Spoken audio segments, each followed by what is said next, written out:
A move from the White House not to include those immigrants in the 2020 census could leave a huge portion of our population unaccounted for.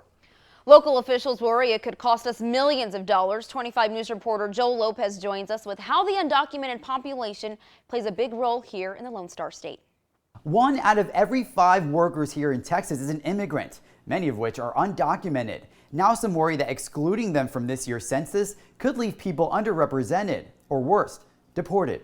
Every 10 years, the census gets a new total on each and every person in the United States. How many people live in our community, how many, what their ethnicity is, what their age is, etc. The count determining how funding will go towards school, housing, and infrastructure, as well as how congressional seats are distributed among states. But yesterday, President Trump announced that he wants to leave undocumented immigrants out from this year's census count. So they come here to try to make a better life for themselves and for their children. Hispanic businessman Demetrius Aviles is the owner of Fat Boys Tacos.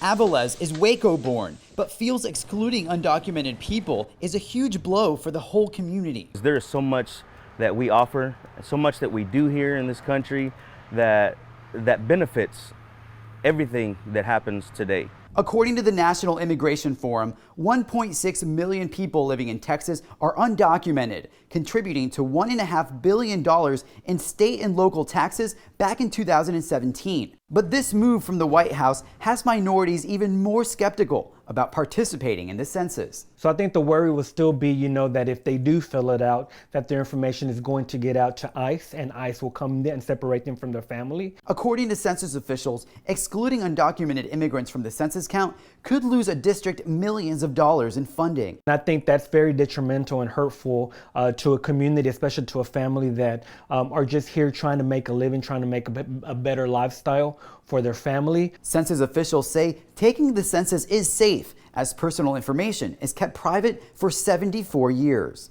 I just think there's a lot of uneasiness and a lot of unknown right now. Now keep in mind the proposal has yet to pass, and the White House has not clarified on how they will identify who is undocumented and how they'll keep them from the census.